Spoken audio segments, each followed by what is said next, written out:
Story 1. The Shadow at the Door.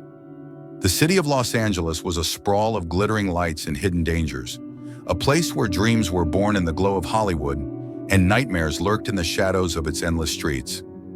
Lena Harper, a 22-year-old graphic designer with a knack for turning chaos into art, had called Silver Lake home for 2 years. Her apartment, a cozy second-floor unit with exposed brick and a balcony overlooking a palm-lined street, was her sanctuary. The walls were plastered with her sketches, swirling galaxies, haunted faces, and abstract shapes that captured her restless imagination. Lena was no stranger to the digital age's risks. She listened to true crime podcasts while sketching, her earbuds filled with tales of disappearances and betrayals. She was cautious, her social media profiles locked tight, her personal details guarded like precious secrets.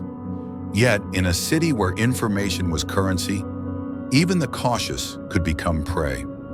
It was a sweltering August evening, the kind where the air clung to your skin like a second layer, when Lena opened OkCupid on a whim. She wasn't desperate for love, but the monotony of her routine, work, sketch, sleep, had left her craving connection. Swiping through profiles, she paused on Ethan Caldwell, a 26-year-old with jet black hair and a smile that seemed to promise adventure.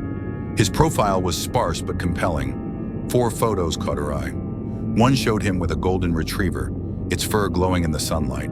Another had him leaning against a sleek convertible, the city skyline behind him. A third was a selfie, his green eyes piercing through the screen. And the last captured him standing before a misty waterfall, the scene almost too perfect, like a postcard from a dream. His bio was simple.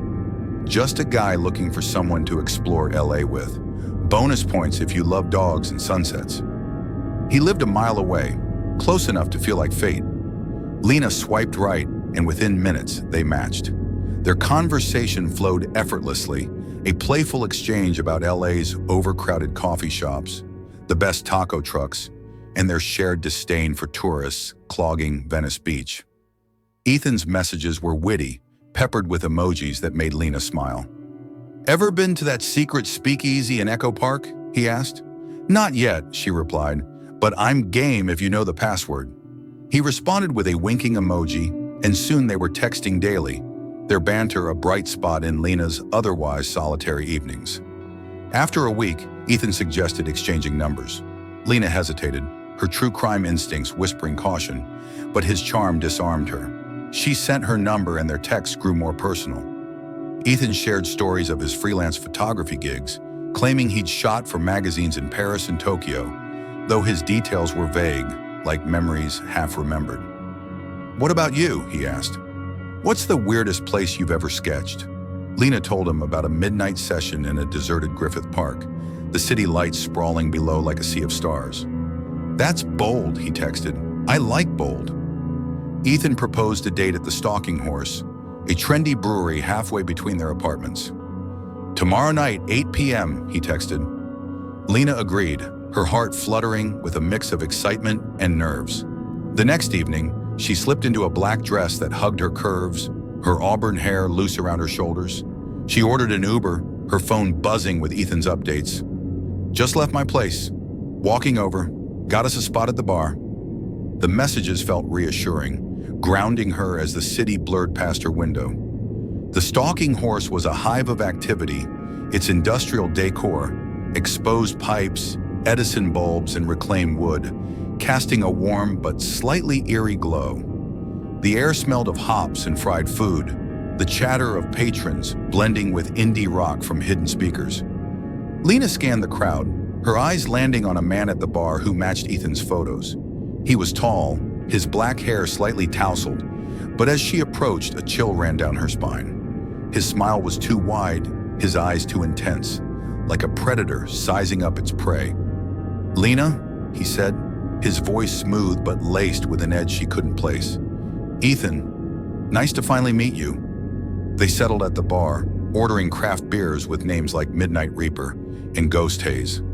Ethan's charm was undeniable, but something felt off. His stories about photography were inconsistent. One moment he was shooting fashion in Milan, the next he was vague about local gigs. His laughter came at odd times, like when Lena mentioned a recent break-in 2 blocks from her apartment. "That's wild," he said, chuckling, his eyes glinting. "You must lock your doors tight." The comment lingered, heavy with implication. As the night wore on, Ethan's questions grew invasive. "You live alone, right?" he asked, his fingers drumming the bar. Lena deflected, mentioning a fictional roommate, but his stare didn't waver. "What's your schedule like? You work late?"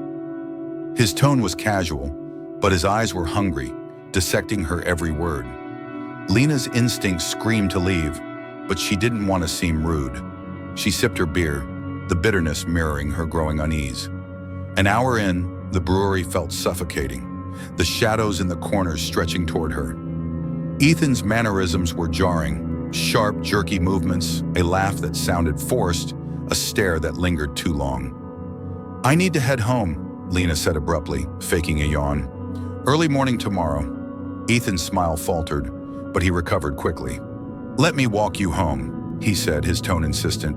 "It's dark out. Wouldn't want anything to happen to you." Lena's stomach nodded. "I'm fine. I'll get an Uber," she said, but Ethan was already standing, his hand brushing her arm. "It's no trouble," he said, his voice firm. Against her better judgment, Lena agreed, her politeness a trap she couldn't escape. The 20-minute walk was a descent into nightmare. Ethan's energy was erratic, his steps too close, his shoulder brushing hers deliberately. He asked about her apartment's security, the neighbors, even the layout of her floor. "You got a balcony, right? Bet it's nice at night." His words were casual, but they felt like probes, testing her defenses. The streets of Silver Lake were quiet, the palm trees swaying in a breeze that carried the distant wail of sirens. Lena's heart pounded, her phone clutched tightly in her pocket. At her apartment's driveway, Ethan pulled her into a hug, his grip too tight, his breath hot against her ear.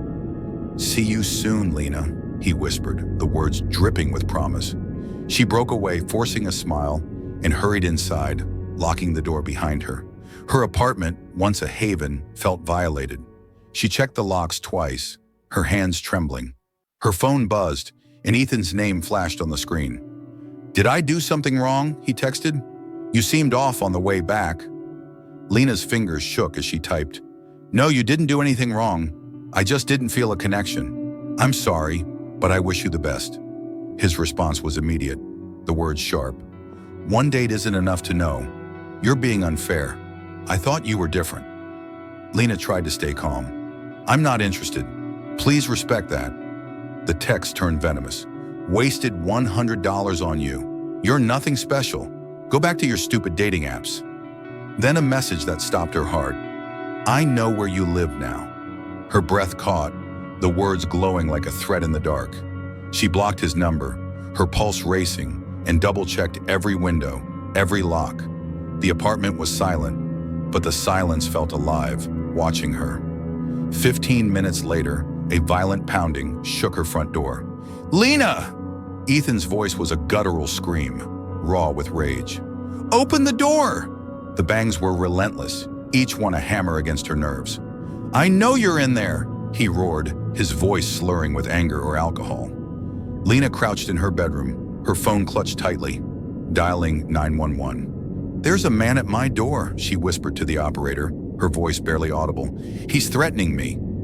Through the peephole, she saw Ethan's silhouette, distorted by the porch light. His face was contorted, his eyes wild, his fists pounding rhythmically. "You can't hide from me," he shouted. The police arrived 10 agonizing minutes later, their flashlights cutting through the night. Lena opened the door, her hands shaking, and showed them the text. "He was pounding on my door," she said, her voice cracking. "He threatened me."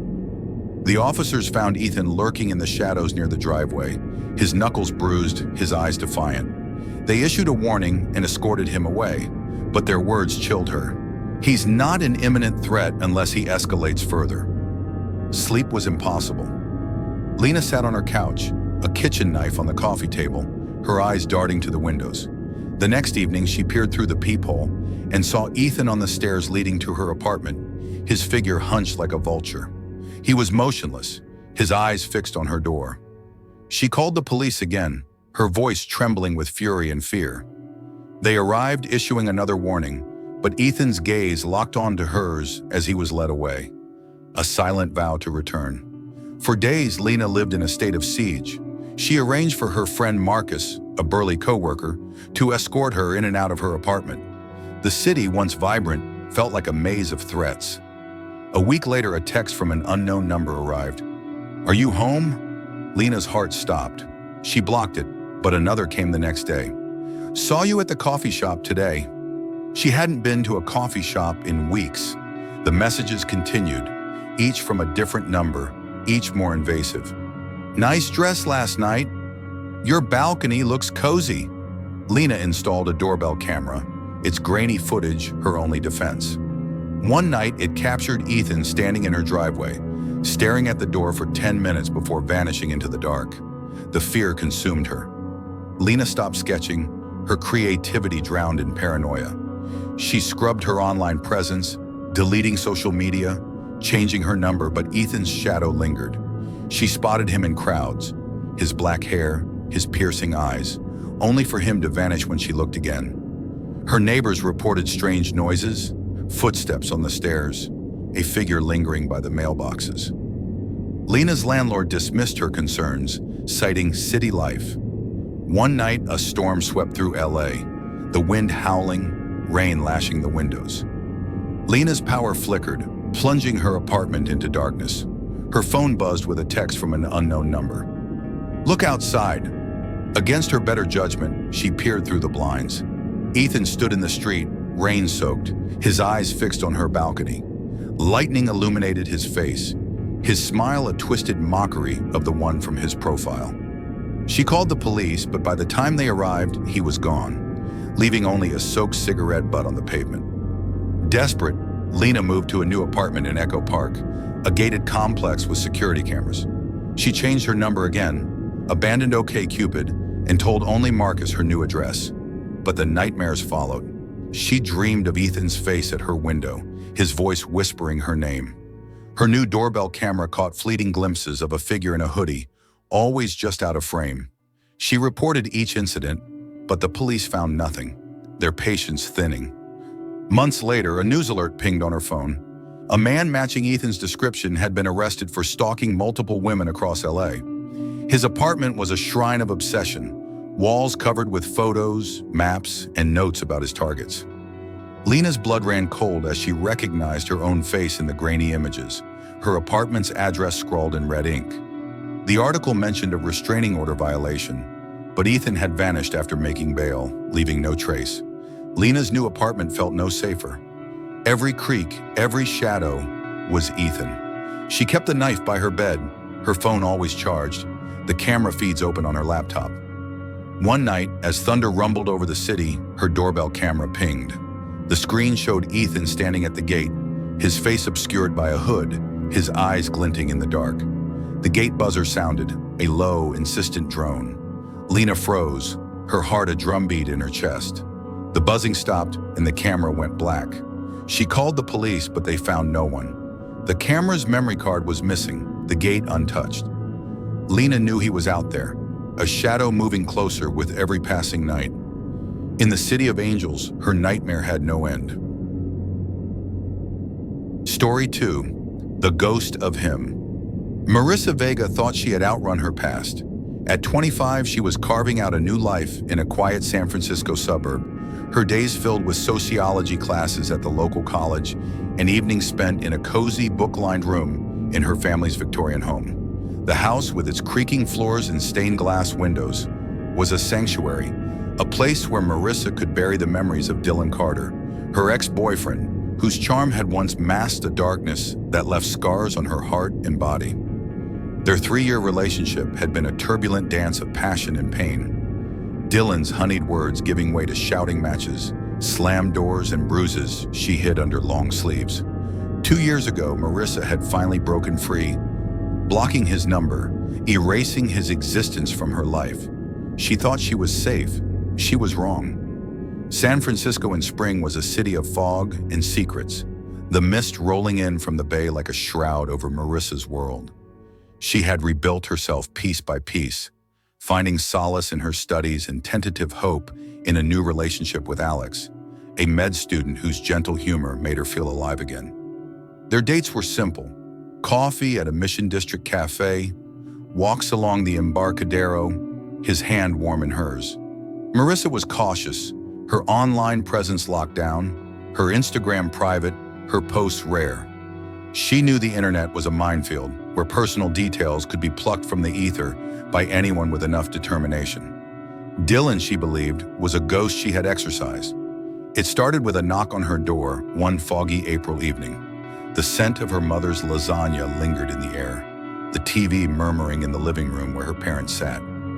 Marissa was upstairs, her laptop open to a research paper, when the knock came, sharp, insistent, like a warning. Her father, a burly ex-Marine with a no-nonsense demeanor, answered the door. Dylan stood on the porch, his blonde hair disheveled, his blue eyes wild with a manic intensity.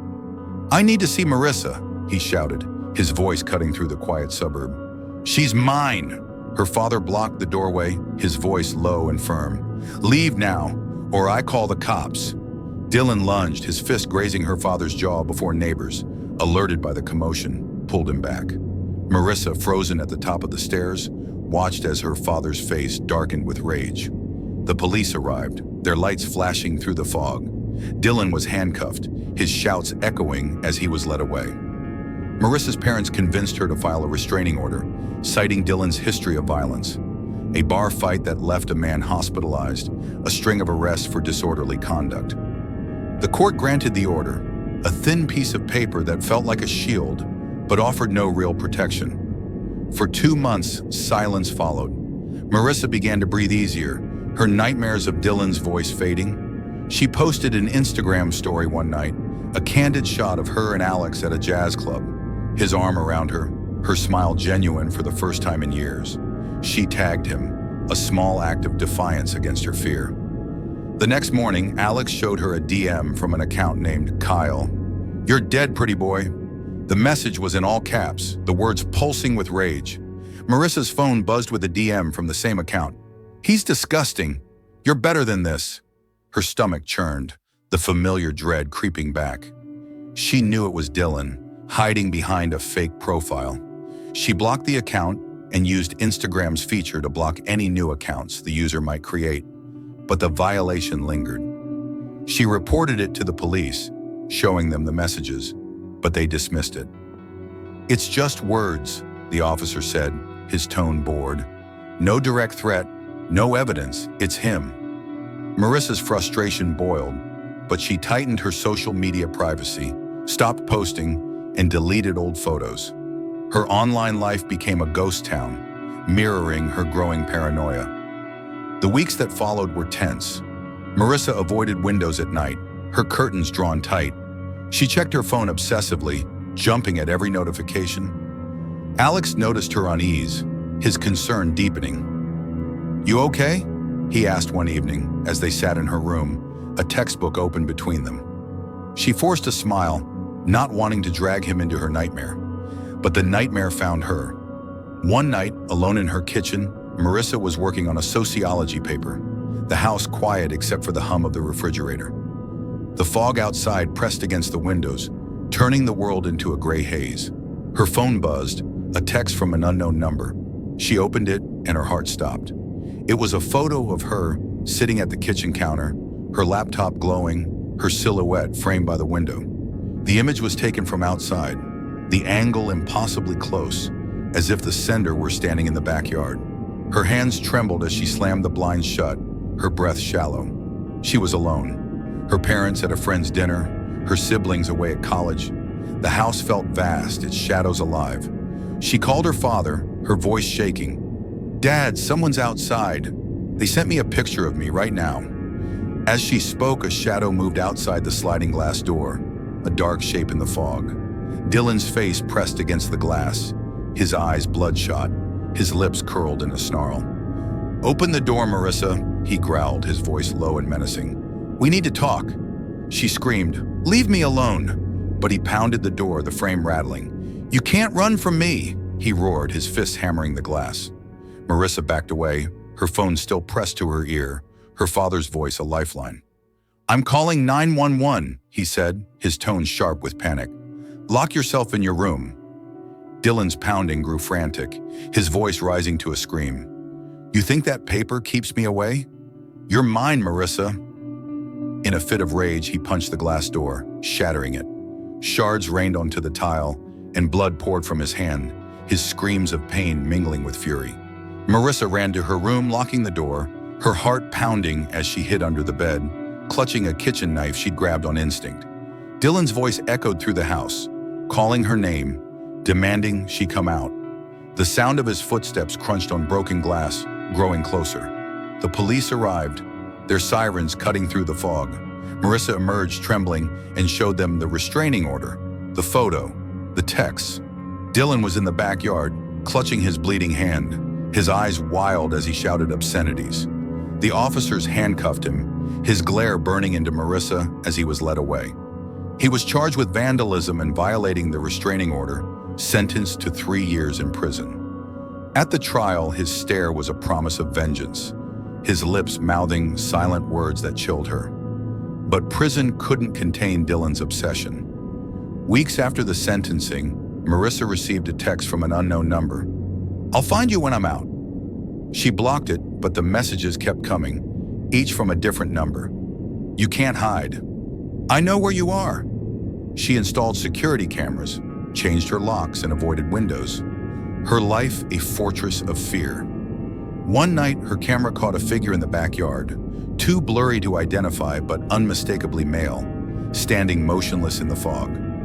Marissa's father reported it, but the police found nothing, the figure gone like a ghost. The harassment escalated.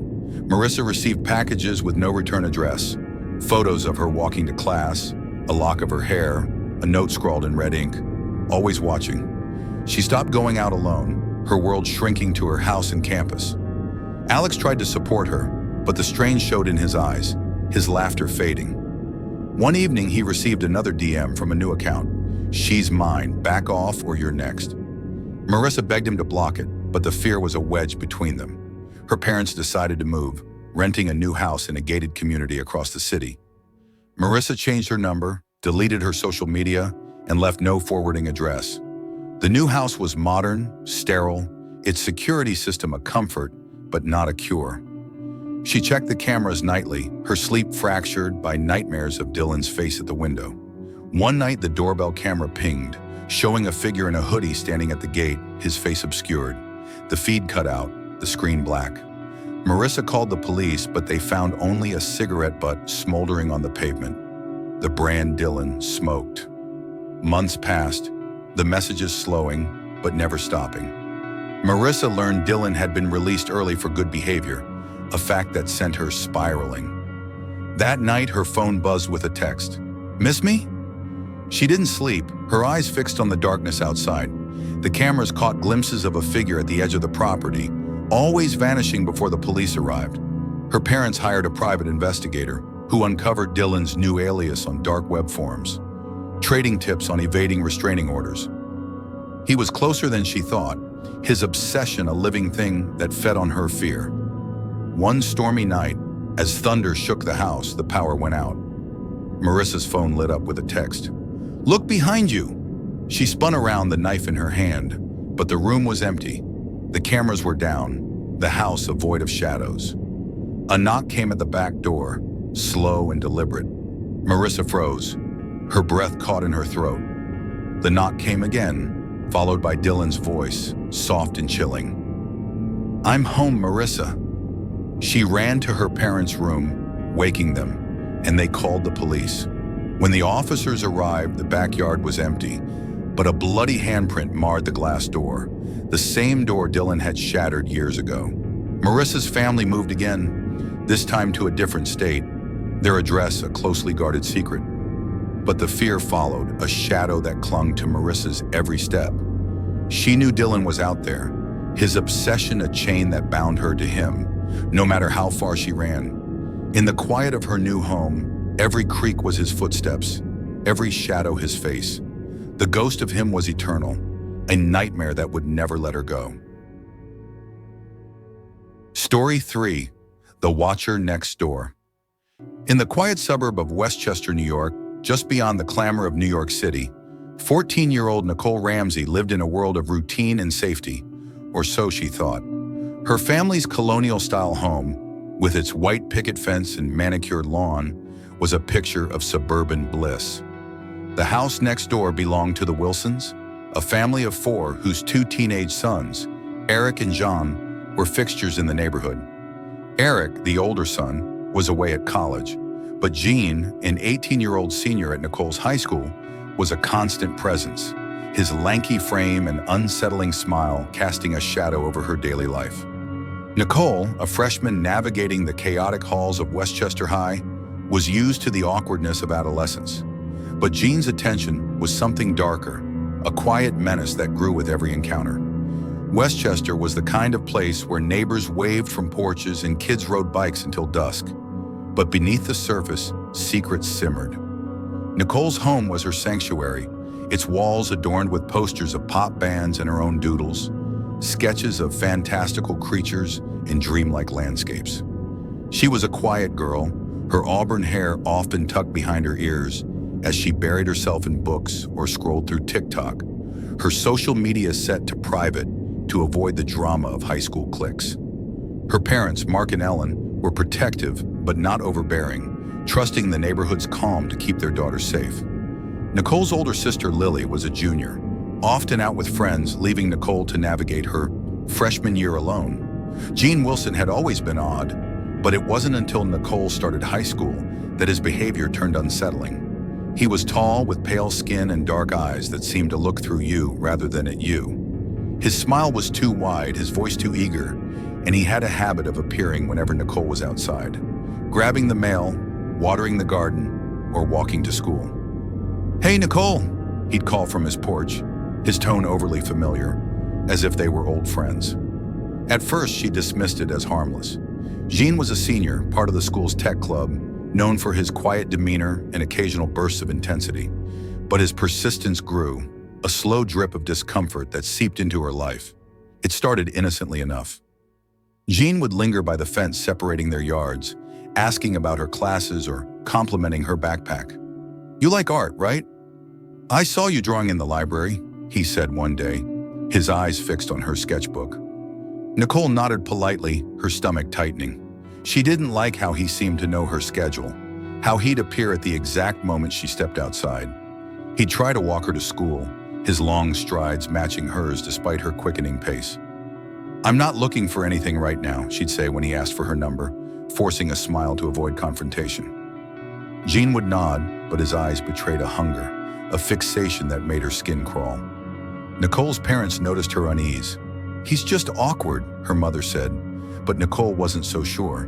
She started avoiding the front yard, taking the back door to the garage to dodge John's watchful gaze.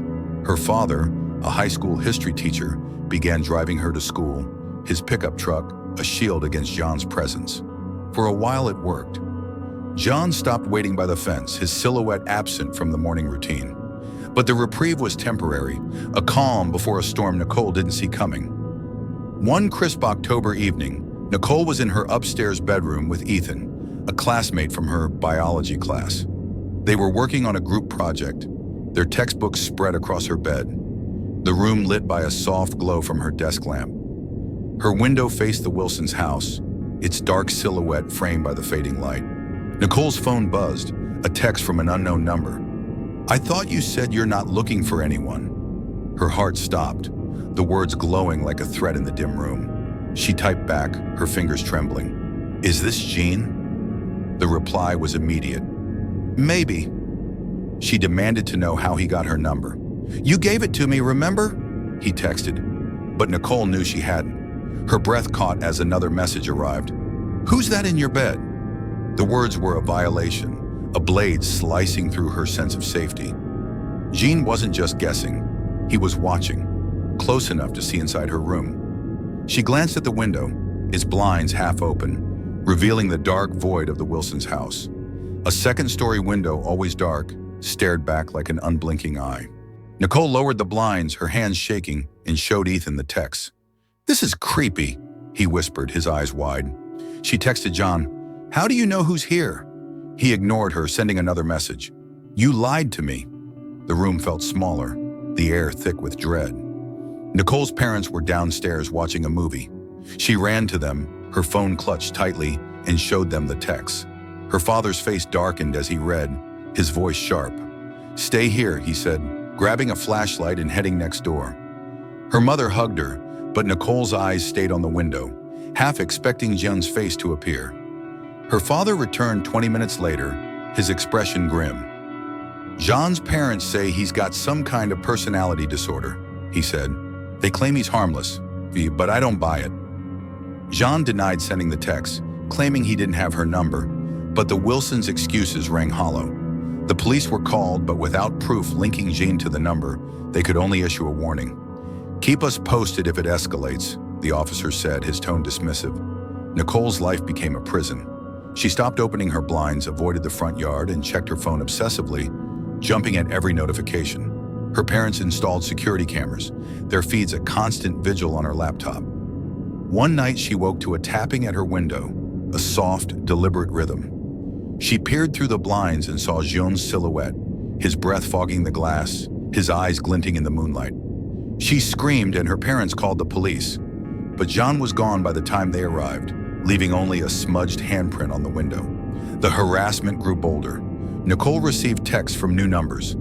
"I saw you in the cafeteria today. Nice hoodie." Each message was a reminder that Jean was watching, his presence inescapable. She stopped walking to school, her mother driving her each morning, the car a fortress against his gaze. Her friends noticed her withdrawal, but Nicole couldn't explain the fear that gripped her, the sense that Jean was always there, just out of sight. One evening, her doorbell camera caught a figure in a hoodie lingering by the mailbox, his face obscured. The footage cut out, the memory card corrupted, leaving only a fleeting glimpse of movement. Nicole's parents confronted the Wilsons again, demanding answers. Jean's mother, a nervous woman with tired eyes, admitted he'd been caught sneaking out at night, his room filled with notebooks of cryptic writings and sketches of houses, hers included. "He's not well," she said, but offered no solutions. Nicole's father pushed for a restraining order, but the police said there wasn't enough evidence, the texts untraceable. The family installed motion sensor lights, their harsh glow illuminating the yard at the slightest movement. A raccoon, a branch, or something else. One stormy night, as rain lashed the house, Nicole was alone in her room, her parents at a parent-teacher conference. The power flickered, plunging the house into darkness. Her phone buzzed with a text, "Look outside." Against her better judgment, she peered through the blinds. Jean stood in the backyard, rain-soaked, his hoodie clinging to his frame, his eyes fixed on her window. Lightning illuminated his face, his smile a twisted mockery of friendliness. She called her parents, her voice trembling, but the call dropped as the storm raged. The doorbell camera pinged, showing Jean at the front door, his hand reaching for the knob. Nicole locked her door, hiding in her closet, her heart pounding. The house creaked, the storm masking any sounds of intrusion. Her phone buzzed again. "I'm closer than you think." She stifled a sob, clutching a baseball bat she'd grabbed from her sister's room. The power surged back on, the lights blinding, but the camera feed was black, the device offline. A knock came at the front door, slow and deliberate, followed by Jean's voice, soft and chilling. "Nicole, let me in. We need to talk." Her parents arrived with the police, the storm still raging. Jean was gone, but the backyard gate was open, a muddy footprint on the porch. The police searched the neighborhood, finding nothing but a discarded phone in the Wilsons' trash, its SIM card removed. Nicole's family moved to a new house across town, their address unlisted, their security system upgraded. But Jean's shadow lingered. Nicole spotted him in crowds, his lanky frame, his dark eyes, only for him to vanish when she looked again. Her new bedroom window faced a quiet street, but she kept the blinds shut, the darkness safer than what might be watching. Months later, a news report caught her mother's attention. A local teen had been arrested for stalking, his home filled with surveillance equipment and journals detailing his obsession with a neighbor.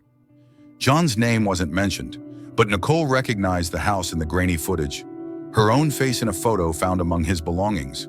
He was released on bail, his whereabouts unknown. Nicole's new life was a fortress, but every creak, every shadow was Jung, waiting for her to let her guard down. The text started again from new numbers. "I know where you are. You can't hide forever." Nicole's parents hired a private investigator who traced the messages to burner phones bought in cash, untraceable.